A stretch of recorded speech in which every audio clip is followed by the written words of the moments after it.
एक्सपोजिट के साथ मैं हूं मदीहा इकबाल। नाजरीन, 16 दिसंबर 1971, 16 दिसंबर 2014 और 27 दिसंबर 2007 पाकिस्तान की तारीख के स्याह तरीन दिन हैं। दिसंबर का महीना पाकिस्तान की तारीख में एक ऐसा स्याह महीने का दर्जा रखता है। सर्दियों के कोहर के अलावा इस महीने ने पाकिस्तान पर और बहुत से कहर ढाए। इस महीने ने पाकिस्तान के वजूद पर 3 बड़े जख्म लगाए हैं। पहला, 1971 में 16 दिसंबर को सानिया मशरकी पाकिस्तान की सूरत में लगा।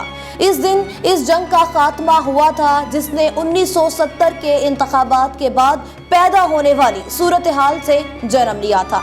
इस दिन पाकिस्तान 2 लख्त हुआ, मशरकी पाकिस्तान बांग्लादेश बन गया। इस साहने में एक तरफ पाकिस्तान के 2 हिस्से हुए और दूसरी तरफ अफवाज पाकिस्तान के तकरीबन 90,000 फौजी जंगी कैदी बने। इसके बाद दिसंबर का 16वां दिन पाकिस्तान में आने वाले हर दिसंबर में नुमाया होगा। अभी इसके जख्म नुमाया थे और 16 दिसंबर 1971 हमारे इज्तिमाई शऊर से महव नहीं हुआ था कि 2014 में आने वाला दिसंबर एक और हौलनाक 16 दिसंबर लेकर आया।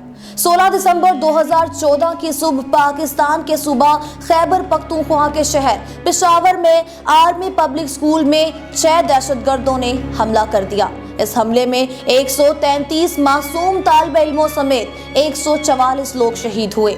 इस सानहे ने पाकिस्तान को अंदर तक हिला कर रख दिया। इस सानहे के बाद से हम हर 16 दिसंबर के दिन 2 सानहों को याद करते हैं। APS पर हमला करने वाले 6 के 6 दहशतगर्द हलाक कर दिए गए थे। इस हमले की जिम्मेदारी तहरीक तालिबान पाकिस्तान ने कबूल की थी। इस हमले के बाद नेशनल एक्शन प्लान तश्कील दिया गया और इसी प्लान के तहत ज़रबे अज़ब शुरू किया गया और दहशतगर्दों के खिलाफ मुनज़्ज़म ऑपरेशन शुरू हुए।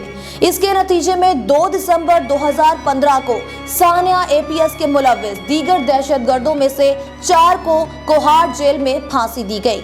नए army chief general Qamar Javed Bajwa के कमान संभालने के बाद ऑपरेशन रद्दुल फसाद शुरू किया गया, जो अभी तक कामयाबी से जारी है। नेशनल एक्शन प्लान की रिपोर्ट 10 मार्च 2017 को सेनेट के सामने पेश की गई, जिसके मुताबिक अब तक 1865 दहशतगर्द मारे जा चुके हैं और तकरीबन 5000 गिरफ्तार किए गए हैं। दिसंबर में एक और जख्म जो पाकिस्तान को लगा वो मुस्लिम दुनिया और पाकिस्तान की पहली खातून वजीर आजम बेनजीर भुट्टो की शहादत का है।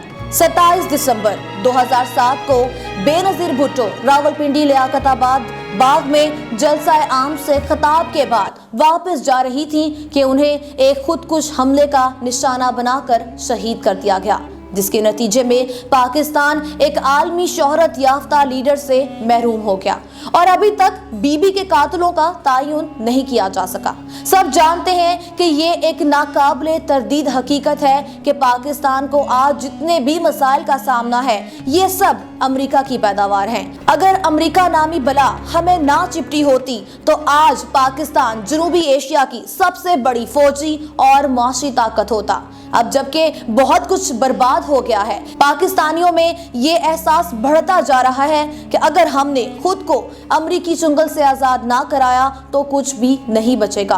बहुत नाजुक दौर है जिससे हम गुजर रहे हैं। इस मौका पर हुकूमत और तमाम दीनी, सियासी, समाजी रहनुमाओं, कारकुनों और बिलखसूस अहले कलम का फर्ज बनता है कि वो 2 कौमी नजरिए को आम करें। खुदा के लिए पाकिस्तानी मुसलमानों को इलाका और रंग और नस्ल और जुबान की बिना पर तकसीम ना करें। हम सिर्फ और सिर्फ मुसलमान हैं और इसके बाद पाकिस्तानी हैं। आए इस दिन से सबक हासिल करें और नई नस्ल को एक नया पाकिस्तान, मजबूत पाकिस्तान देकर जाएं। कौमें हादसात और सानेहात से उठकर दोबारा खड़ी होती हैं। ये दिन इबरत और सबक का दिन है। दुश्मन आज भी हमें तकसीम दर तकसीम करने के दर पर हैं। अब फैसला अवाम ने करना है कि क्या जरूरी है।